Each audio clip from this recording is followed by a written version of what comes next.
All right. So hello everyone. So this is round four of ABP 2023. The motion was this House believes that developing countries should nationalize all mining and resource extraction industries.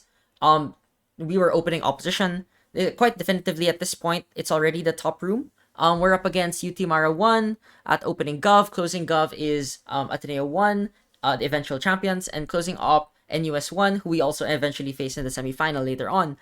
So, anyways, this is a fantastic round. It's really going to be a good round. It's also an economics motion, and I'm at opening opposition. I'm already quite excited. I'm also defending privatization, which I always love defending no matter what. And so I'm quite excited to be in this part of the motion. And so I know going into this speech, like at LO, my biggest priority is my time management. I know that when I enter into my speech, I might spend too much time responding and I would waste a lot of time. And so I won't get to build my material.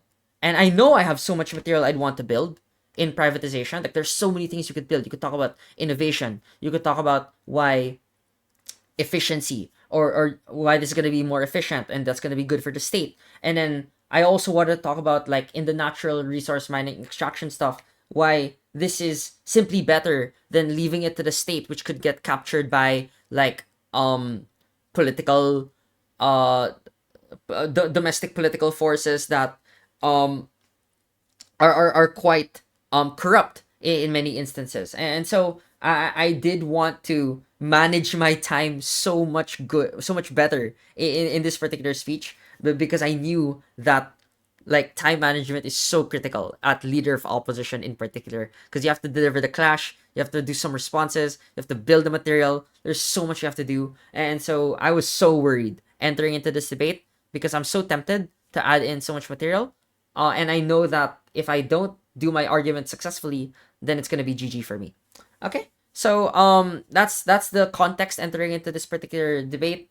At this point, I'm leader of op, right? So prime minister goes into the debate, provides an argument that says that privatization is bad because it means that the state does not have full ownership. The state has an obligation to have full ownership over this because we should counter colonialism and the potential colonization that happens when private Western forces capture the state as a consequence of extracting too much mining and resource extraction from this. And also, they run an argument that talks about the maximization of profit and internally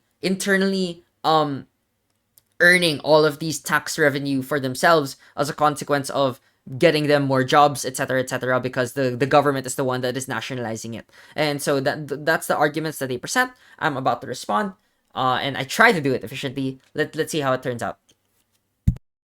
Enterprises in natural resource extraction industries are ineffective because they are administratively and economically inefficient, and they ruin the countries in which they solely control because of self-reinforcing monopolies that the state itself reinforces to undermine its own state. I have 2 points of argumentation in this speech. Number 1, privatization is more efficient and profitable for developing countries. And number 2, state-owned enterprises in natural resource extraction industries undermine democratic systems is another structural argument that we will prove later on.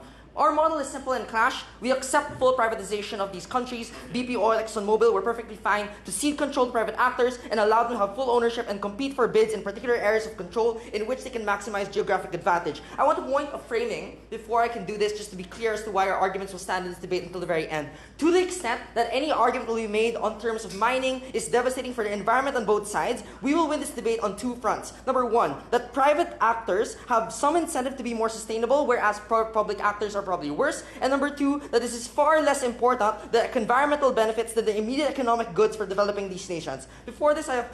Okay, yeah, so I want to point out the only reason why I'm doing this framing of the mining natural resource extraction being devastating to the environment is because I know that it's possible government could run the argument that like if they nationalize it, they have the potential to reduce environmental damage because the government has an incentive to not have environmental damage. And so I know closing gov in particular could run this green technology argument a lot. And I just framed this out, even if Prime Minister didn't argue it at all, because I know that I want to make the debate about the economic goods benefit argument first, as being the most important thing, like the jobs, the immediate short-term welfare, because I wanted to demonstrate that like government side is also significantly vulnerable to the government getting greedy and also destroying their own environment, and that is also likely to be symmetric in some way. So I wanted to take away that argument just a little bit, using the framing. That's why I only did it for literally 20 seconds, and then I just wanted to go directly into the response. 2 points of response. Number one, on the argument on colonialism and contesting colonization. Two reasons as to why this is an invalid principle in this debate. Number one, states and their peoples, oftentimes in these many nations in post-colonial states, do not have an expressed preference to consent to or contest all forms of colonization in these countries. So I think it's invalid to admit and say that they contest all forms of foreign influence in many of these nations. Many of these countries do accept them for the economic benefits for them that they bring to these countries, and that is why they consent and actively participate in it all the time. But number two, states have a more proximate obligation to their citizens, so it is more important to prioritize economic development more so than any other thing because of real tangible benefits, which is why this is a superseding principle compared to having a contesting colonization in all instances. Second argument, on maximizing profit then. The only mechanism provided by the previous speaker is that state-owned enterprises prioritize the people on the ground, whereas you give money to the board of directors. This is like an invalid premise as to why this is the case. State-owned enterprises structurally breed cronyism because they also want to breed profits to the managers and the people that are appointed to be able to manage these industries. Like they are a company as they admit, and it is also structurally more difficult because these are less qualified individuals because they are appointed directly by government institutions because of the fact that they want to be able to stay in power for a very, very long time. Yeah, I love this part. I think this is quite helpful for me to explain that the comparative at Gov is that they don't just help the people on the ground, but it's mediated by government appointed individuals. Of course, government appointed individuals could care about people on the ground, but the reason as to why I'm saying this, like the mechanism in this specific way, is because I want to eventually run the argument that like cronyism undermines democracy, the government, because of state-owned enterprises capturing the government itself. So that's why I want to run the argument that nationalization is bad because of this particular mechanism when they're captured in a natural resource way through government appointed officials, right? So that's quite a helpful one. I'm running the response and building it already while doing the response here. The only thing I need to do is just get into the argument now at this point. So because the profits are extracted by government institutions themselves, it becomes harder for that to be able to trickle down to the benefits on the ground, whereas the marginal benefit of board of directors is their institution is to expand operations, to continue to extract more natural resource from these nations, which is symmetric on both sides, but it becomes more approximated to the reinvestment in these companies, which does mean you extract more energy, more distribution for more people on net, which is why the profit is better on our side to maximize it for more people. MNCs also exist on either side. This is another framing response I want to make, such as the fact that international institutions or Saudi Aramco is still also going to be very, very prominent in terms of international trade for each other. So if you can demonstrate that the incremental ways in which these linkages make it cheaper for MNCs to operate in these countries, then it's also fantastic for these developing countries to leverage on it, as opposed to having the divide and conquer strategy of having state-owned enterprises operate in different regions, competing against one another, devastating their economies in ways in which they do not cooperate, and that can only be done uniquely by the ways in which companies can do that on our side. Let me now move on to the argument. Let me cook. Privatization is more efficient and profitable for these developing countries. Again, let's do the impacting here. What does a more efficient industry contain, and what does it entail? So notice that the way I'm deliberately building the argument, and I'll already see the structure here, is that I really want to start off first by saying, what does efficiency mean? And then I tie it to the other impacts that Gov eventually will care about. And then I say that this is the most important thing. Like efficiency is the most important thing above all other things. And then I go into the mechanisms of efficiency so that like it builds the momentum for the mechanisms later on.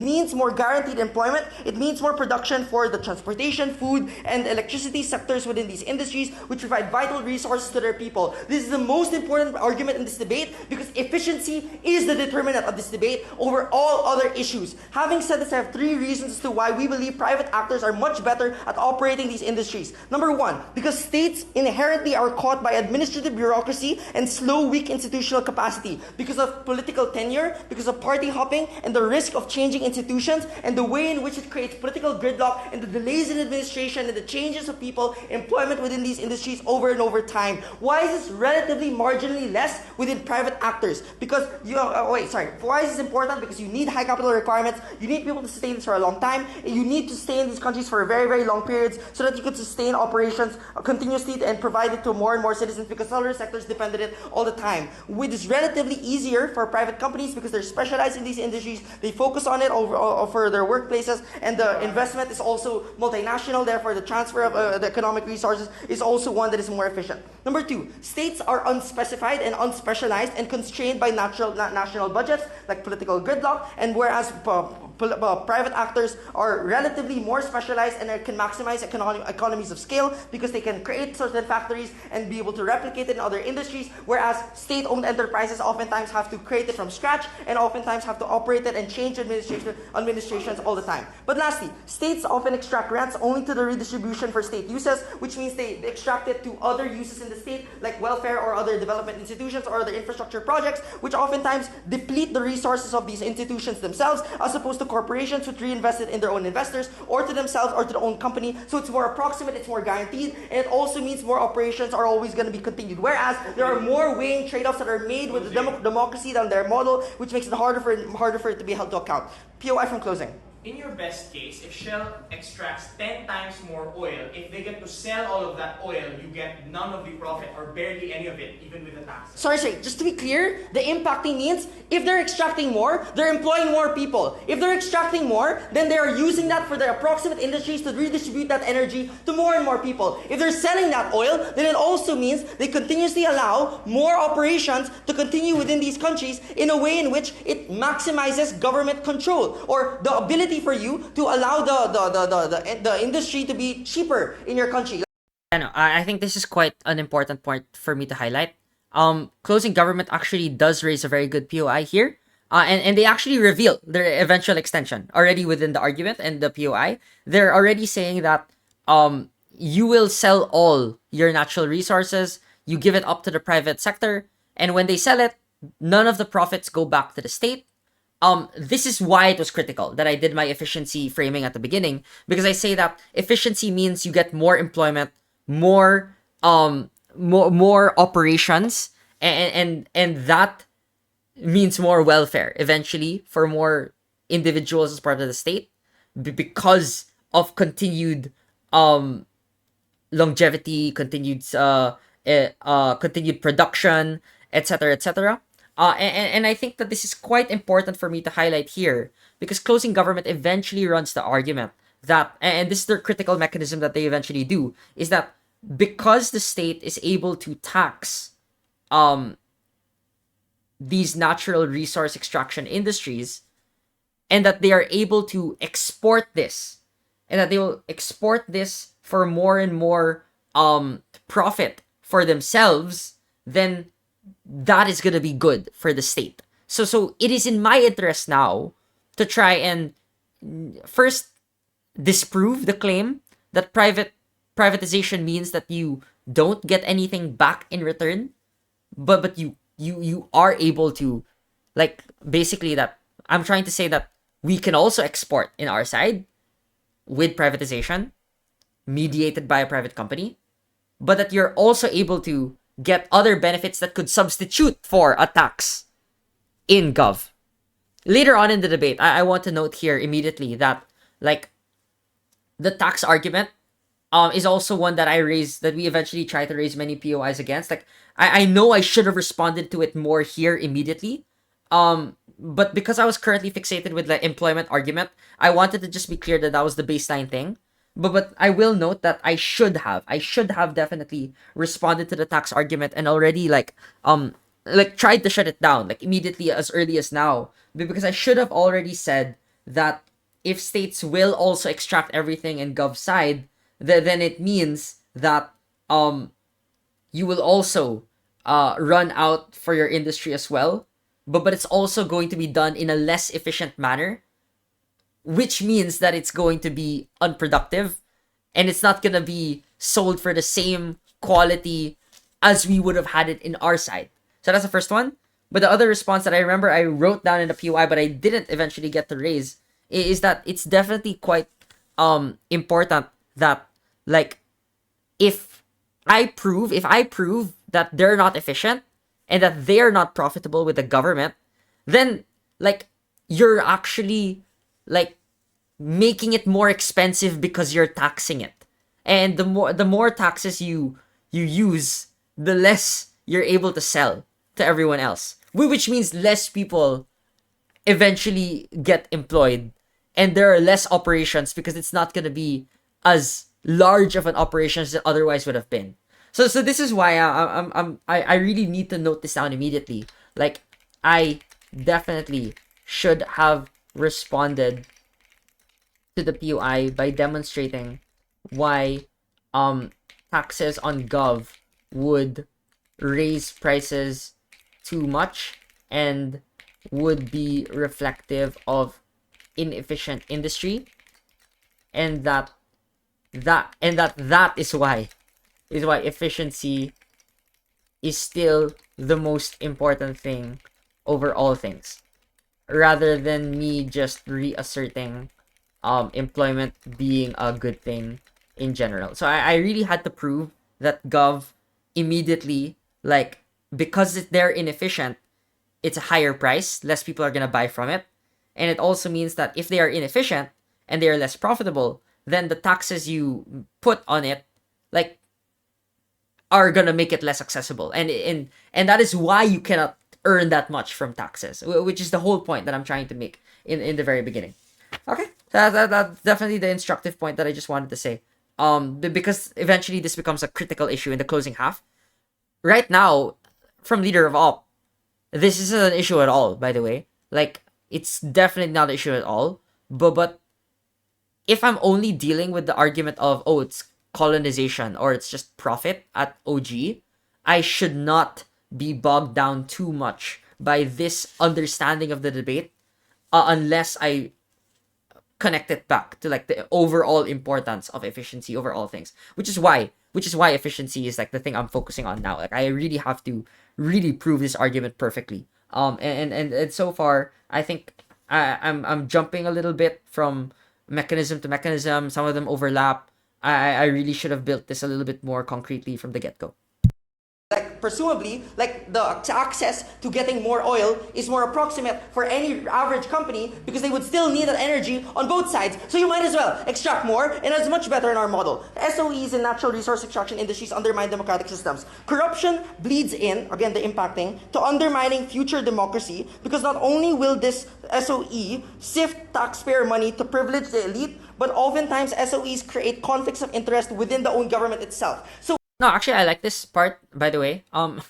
If you notice, like, I'm dying for time, but this argument is quite important because I'm also already, like, without my knowledge, by the way, like, right now at this point, I actually do not know. I'm not sure if closing gov is actually gonna really run the tax argument.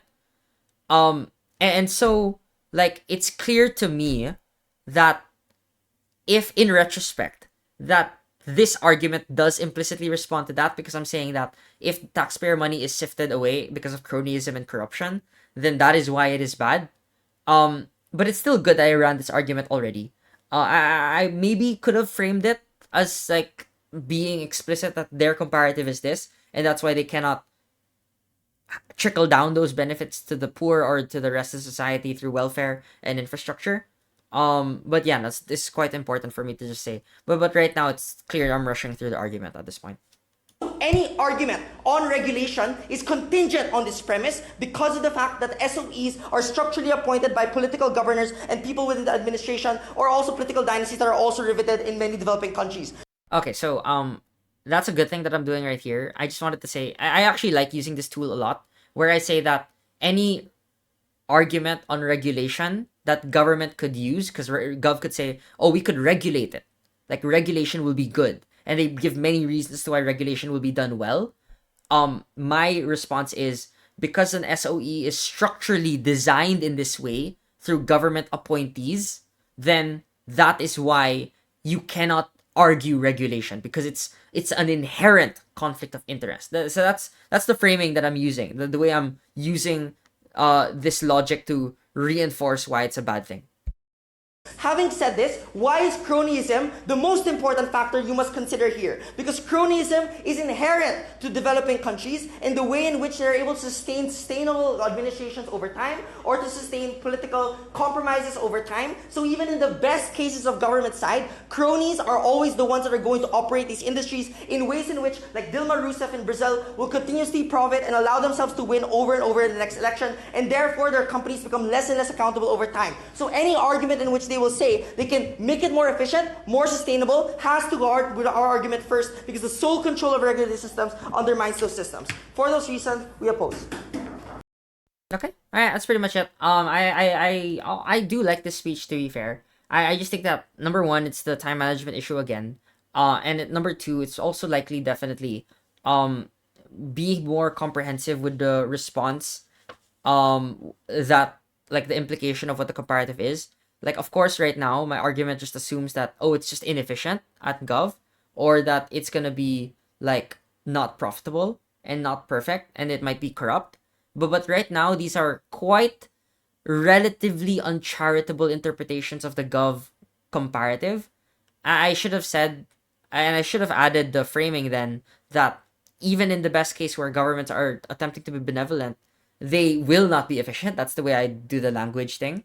And then number two, I'd say that, like, the taxes you inevitably have to raise reinforce itself in a way that, like, make it more expensive, which means that you have less operations, and that's why our side is still better on net, even if we're very profit oriented. So that's the weighing that I probably should have made it a little bit more explicit towards the end here. But otherwise, still great. I think that's quite the important learning experience that I have from this one too. All right, thanks guys. Have a wonderful day.